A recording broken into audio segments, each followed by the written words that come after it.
Bonjour, dans cette vidéo, nous allons vous expliquer pourquoi est-ce que les caractères sont beaucoup plus importants que ce que vous pensez et pourquoi est-ce que vous allez devoir et même vouloir les apprendre.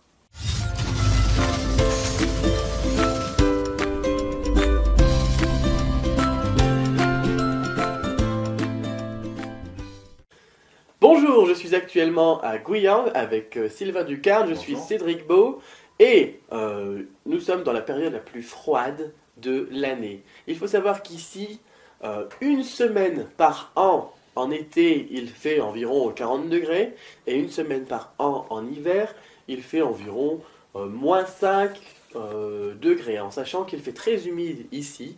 De fait, le froid nous rentre vraiment dans les vêtements, c'est un petit peu difficile, mais bon, on s'est dit qu'on allait quand même faire une petite vidéo pour vous parler de ce point très important des caractères chinois et de leur importance par rapport au pinyin.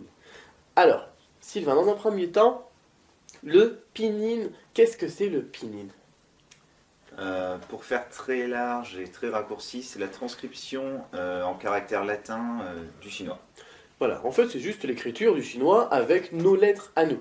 avec un alphabet latin. Voilà, avec un alphabet latin. Alors, du coup, les gens, ils se disent, je ne vais apprendre que le pinyin. Parce que lorsque l'on voit un alphabet avec nos lettres, une transcription avec nos lettres, eh bien on se dit, ça va être plus facile. Et puis les caractères font peur. Alors, pourquoi est-ce que c'est une erreur? Est-ce que le pinyin, ces caractères ici, ça peut tout faire en chinois? Non. Pourquoi? Oui, bien sûr, je vais répondre. Parce qu'en fait, c'est c'est une aide qui est mise en place pour apprendre au début le chinois. C'est une béquille. Effectivement. Imaginons, je vais prendre un exemple. C'est comme on prend un enfant, un Oui, bébé.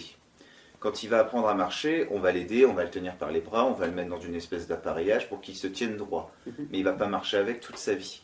Au bout effectivement. d'un moment, il va l'enlever et il va marcher tout seul. Donc le pinyin, c'est un petit peu, ça représente un petit peu cet appareillage. Ça nous aide à nous mettre sur le chemin. Mhm. Et une fois qu'on n'en a plus besoin, et ben on le laisse de côté.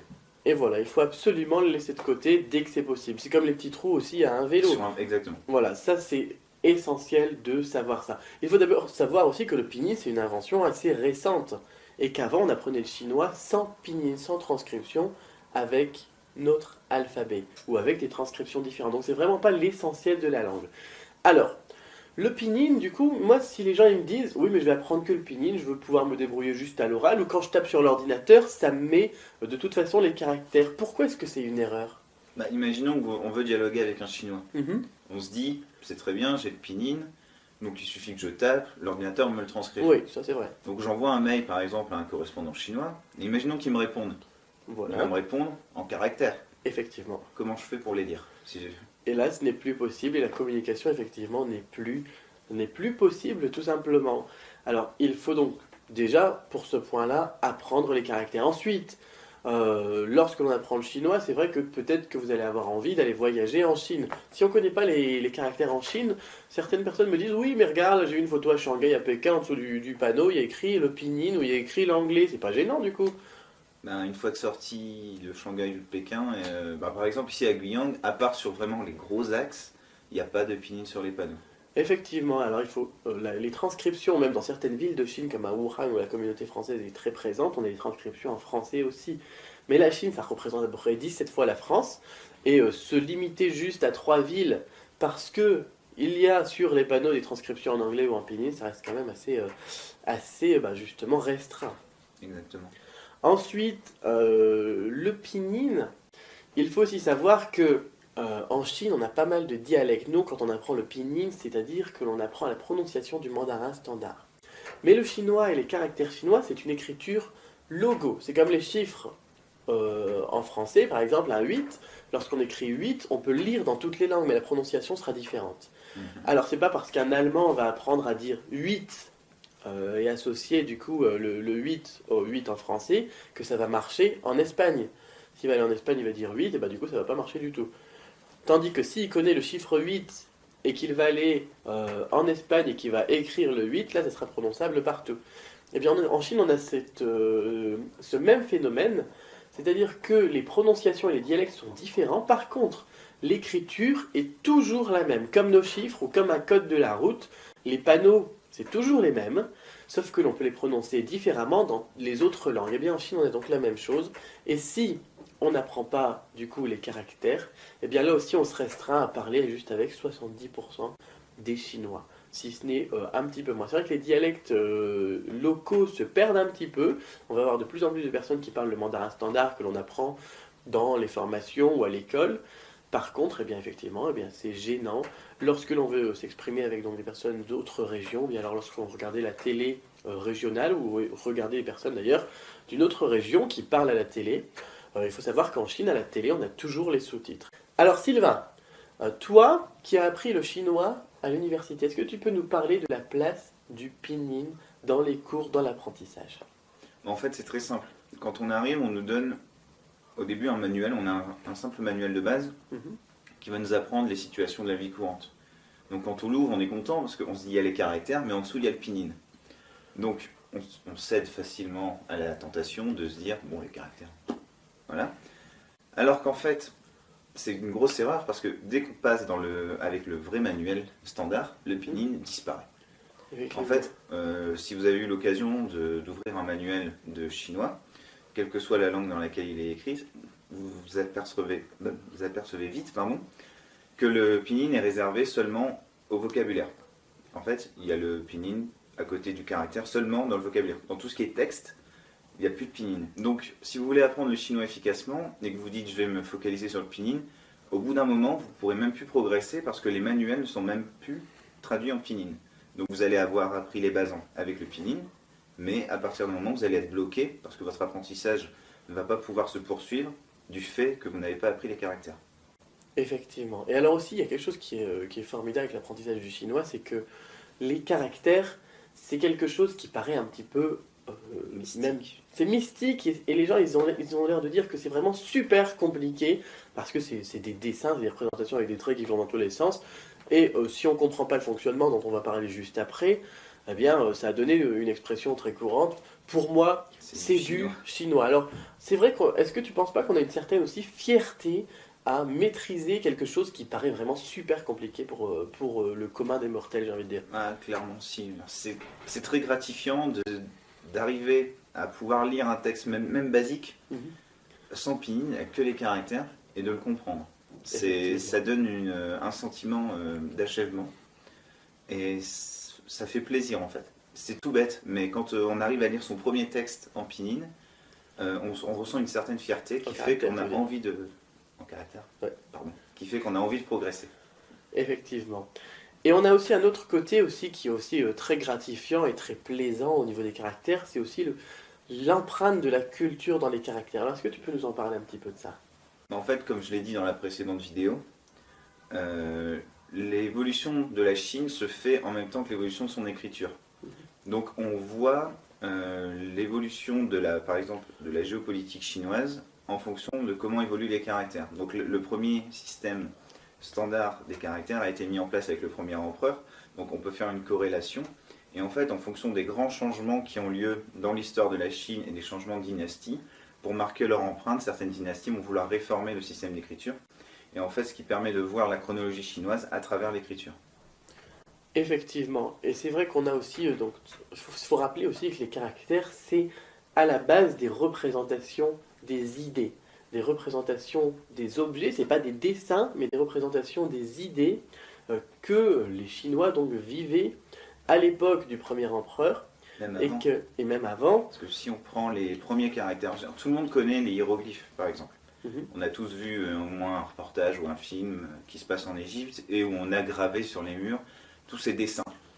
Et en fait, la première écriture chinoise se base un peu sur le même principe. Le dessin peut représenter soit une idée, soit représenter ce qu'il dessine, soit être une association des deux. Et en fait, ça évolue petit à petit. Si on étudie l'histoire des caractères et leur chronologie, on s'aperçoit qu'il n'y a pas énormément de différence, même encore aujourd'hui avec un caractère simplifié, comparé au caractère original.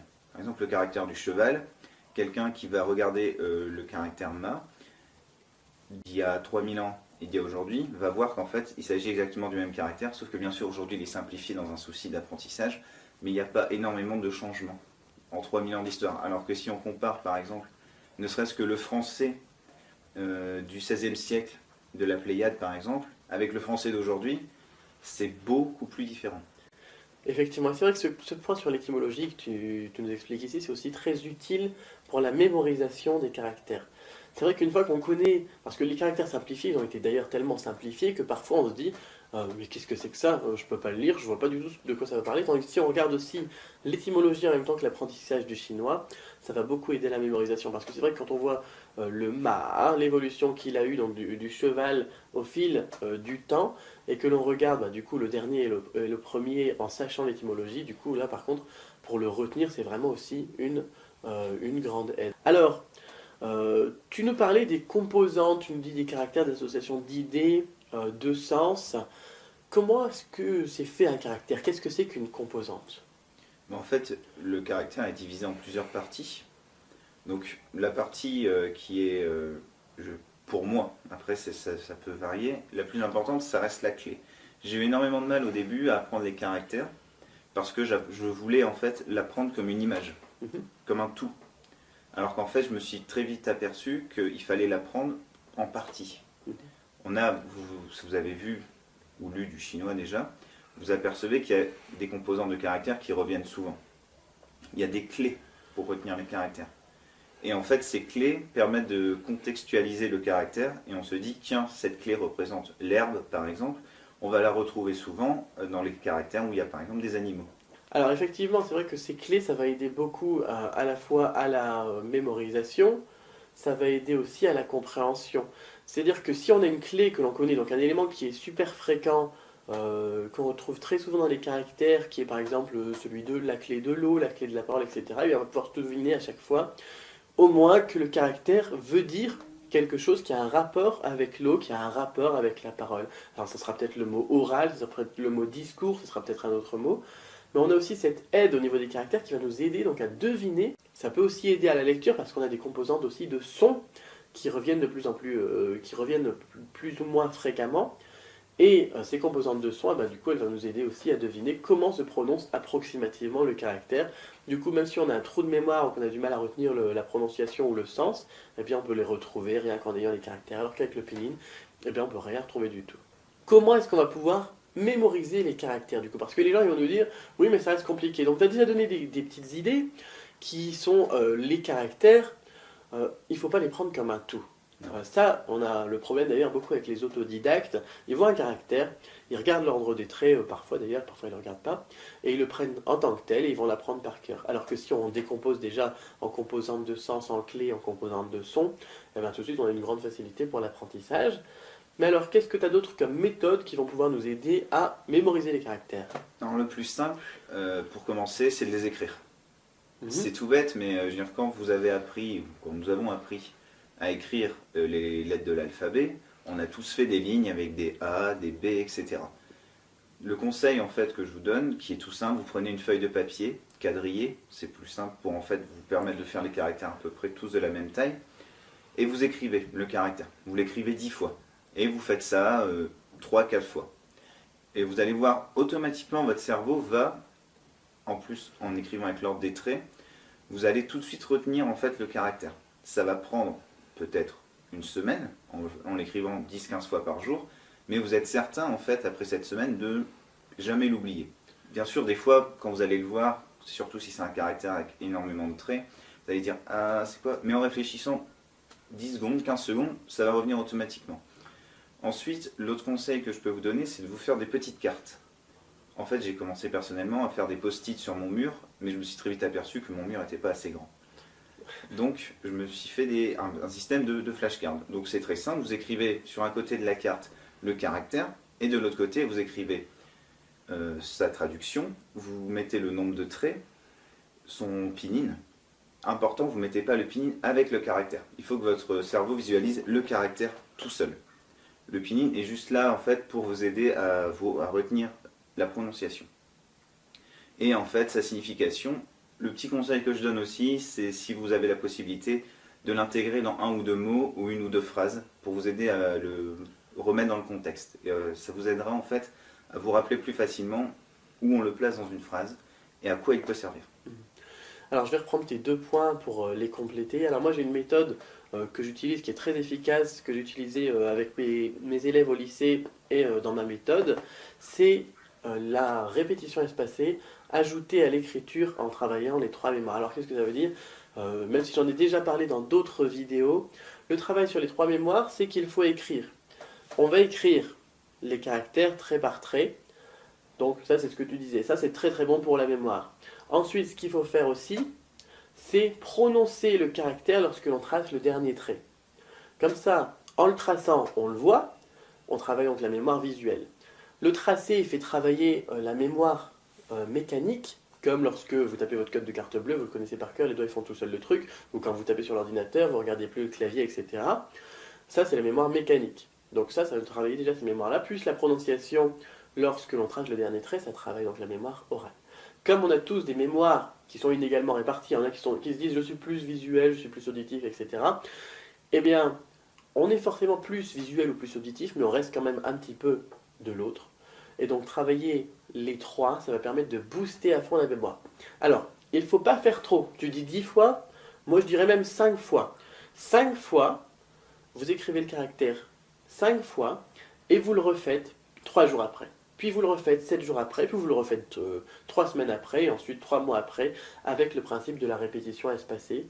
Comme ça, vous le ravivez dans votre mémoire avant que votre cerveau ait le temps de l'oublier, et ça va travailler donc le même principe que la mémoire mécanique, c'est-à-dire que plus on le fait en le faisant dans des espaces de temps plus courts, et de plus en plus longs bien évidemment, plus on va avoir des facilités donc à ne pas l'oublier, et juste 5 fois en le faisant comme ça, donc plusieurs fois sur la répétition espacée, ça va vous prendre quoi? Au total 20 minutes, 30 minutes pour un caractère, et pour le retenir entre 2 et 15 ans si vous après vous ne faites plus de chinois.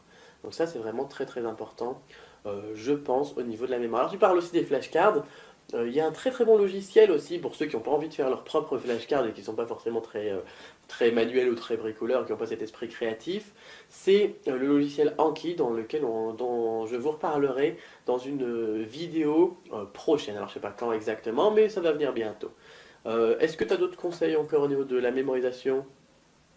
Bah en fait, c'est tout bête, mais on disait tout à l'heure que sur la télé chinoise, il y a les sous-titres.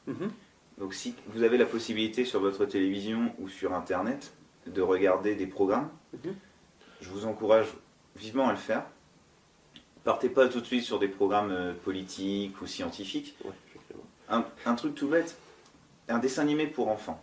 Je veux dire, bon, plus on est âgé et moins on a tendance à vouloir regarder ce genre de choses, mais même moi qui n'ai jamais beaucoup aimé les dessins animés, je me suis pris au jeu en fait à regarder de temps en temps, pas tout le temps, un petit dessin animé qui dure 5-6 minutes. Et en fait, comme c'est adapté aux enfants, le vocabulaire est très simple. Donc si vous débutez ou si vous êtes en cours d'apprentissage, ça vous permettra à la fois de travailler votre mémoire, donc de lire, mais en même temps d'écouter. Faites pas attention à l'histoire, etc. C'est pas le plus important. Effectivement, les dessins animés, alors moi ça m'a beaucoup aidé quand j'ai commencé là, il y a une paire d'années. Je travaille beaucoup avec les dessins animés. Alors on a effectivement cet avantage-là. Il y a un seul petit inconvénient, c'est qu'on a du vocabulaire du coup un petit peu enfantin. Mais par contre, pour s'exprimer et exprimer ce que l'on pense dans la vie de tous les jours, même si on utilise des mots un petit peu simples ou des tournures de phrases qui peuvent être un petit peu mignonnes, eh bien en tout cas on peut s'exprimer en chinois, ce qui n'est pas donné à tout le monde. Pour les expressions de la vie courante. Voilà, pour les expressions de la vie courante, c'est vraiment très bon, très utile. Pour ça, on peut utiliser par exemple, si vous n'avez pas la télé chinoise chez vous, vous pouvez utiliser le logiciel Pipistream. Je mettrai un lien en dessous de la vidéo. C'est gratuit et vous pouvez voir les chaînes chinoises en direct. Vous pouvez regarder des films sous-titrés, même des films anglais sous-titrés chinois. Vous pouvez aussi regarder les news, le bulletin météo. Le bulletin météo, c'est du vocabulaire assez basique. Si vous avez déjà quelques notions de chinois, bien évidemment, trouvez donc une grande variété de dessins animés. Alors, on va conclure cette petite vidéo sur un point important aussi, parce que souvent les gens me disent « Oui, mais des caractères, il faut en connaître combien ?» Il faut en connaître 400, il faut en connaître 2000, et des caractères, on m'a dit, il y en a 80 000. Combien est-ce qu'il faut que j'en apprenne? Moi, ce que je vais vous dire, c'est qu'il faudrait en apprendre, pour avoir un bon niveau, 1200. 1200 déjà, pour un bon niveau, un niveau HSK4. Ça permet de bien se débrouiller. Alors, vous allez me dire, 1200 caractères, je ne vais pas pouvoir les apprendre. C'est faux. C'est faux. Pourquoi c'est faux? Je veux dire, c'est exactement la réaction que j'ai eue au début en arrivant. Je me suis dit, tu m'as dit, 1200 caractères, c'est, on va dire, la moyenne pour arriver à lire 85-90%. Et là, je me suis dit, mais 1200 caractères, mais c'est pas possible. Et en fait, là, je m'aperçois que aujourd'hui, je suis à Guyang et je peux lire les panneaux, je peux lire le programme télé, je peux regarder la télévision, je peux lire les journaux. Bien entendu, il y a toujours des caractères où, à un moment, je ne l'aurais jamais vu. Mais en fait, il y a des caractères, en tout cas, moi, je trouve qu'environ 800 000 qui reviennent tout le temps. Ce qui fait qu'en fait, même si on n'arrive pas à lire tous les caractères, on peut, en recontextualisant le texte qu'on est en train de lire, arriver à comprendre, et c'est le plus important en fait. Ça sert à rien de vouloir dès le début, vouloir tout lire et comprendre mot à mot. C'est une erreur. En fait, le chinois, c'est une question de contexte. Même à l'oral, il faut qu'on replace le mot dans le contexte. Parce qu'un mot dans un contexte n'aura pas le même sens que ce même mot dans un autre contexte. Donc, en fait, en arrivant à lire 800 000 caractères et en comprenant le contexte, ça va aller tout seul. Ça fait peur au début, bien sûr. Je me suis dit, j'ai eu du mal au début à apprendre les caractères, mais en fait, plus vous en apprenez, plus votre cerveau se fait à la mécanique d'apprentissage, et plus ça va vite. Donc surtout, n'ayez pas peur de ça. Voilà, ça c'est déjà un très bon point que tu évoques ici. Et une autre chose, eh bien, Rome ne s'est pas faite en un jour. Vous y allez un petit peu à la fois. Si vous avez une grande motivation, moi j'ai des personnes qui apprennent 10 caractères par jour, ce qui en fait quand même 3000 par an. Donc en 6 mois déjà, ils ont approché la grande majorité des caractères que je suggère d'apprendre. D'autres sont un petit peu moins motivés, ils en font 5. Moi généralement quand j'enseigne le chinois, j'en enseigne 3 ou 4 par jour, ce qui permet d'atteindre un niveau de chinois, donc de la vie courante, en un an. Toi, ça fait même pas un an que tu fais du chinois, par exemple, et tu te débrouilles du coup dans la vie courante, et même ici avec des gens qui te parlent un petit peu avec des accents ou des dialectes, tu arrives à te débrouiller. Voilà, donc vraiment, c'est pas inaccessible. Et si vous avez vraiment du mal, vraiment pas beaucoup de temps, vous en faites que 2 ou 3 par jour, avec le principe de la répétition espacée, vous allez voir, ça va tout seul. Moi je vous dis, dans un an et demi, vous pouvez vous débrouiller, vous pouvez vous présenter, comprendre une conversation de la vie courante, aller voyager en Chine sans vous inquiéter. Le tout, c'est d'y aller étape par étape et de travailler régulièrement. Voilà pour les conseils que je peux vous donner au niveau des caractères et pourquoi les caractères ont été vraiment importants, pourquoi il est important donc, de les apprendre et dès le début. La régularité, c'est important. Ça sert à rien de vouloir trop en faire dès le début. Il vaut mieux y aller marche par marche, étape par étape. Si vous voyez que vous avez des difficultés à retenir 5 caractères par jour, n'hésitez pas à descendre à 4 ou 3. Le tout est en fait de faire travailler votre cerveau régulièrement sur cette mécanique. Et comme je l'ai dit tout à l'heure, vous allez voir qu'il va s'y faire. Et petit à petit, vous allez pouvoir en apprendre de plus en plus rapidement. Voilà, exactement. Vous pouvez commencer petit, dire j'en apprends un ou deux par jour, et à la fin, vous allez peut-être même trouver que un ou deux par jour, du coup, c'est trop facile, vous ennuyez. Eh bien, vous pourrez finir donc sur la fin de votre année d'apprentissage, par exemple. Moi, j'aime bien caler un objectif sur un an et être passé donc à 5 ou 6, 6 ou 7 par jour pour booster le tout. Voilà donc pour les conseils qu'on pouvait vous donner. Je vous invite donc à avoir le lien en dessous de la vidéo pour télécharger le logiciel qui permet de regarder la télé en chinois si vous ne l'avez pas déjà, même si je l'ai déjà évoqué sur le blog et dans les vidéos. Et ensuite, allez revoir aussi les articles sur le blog, les formations gratuites que je propose et l'abonnement à la newsletter qui permet de recevoir les nouveaux articles gratuitement. Et ensuite, eh bien, mettez-vous donc au travail, commencez petit, mais commencez et faites-le régulièrement. Sur ce, donc je vous dis à la prochaine fois pour une nouvelle vidéo. Au revoir.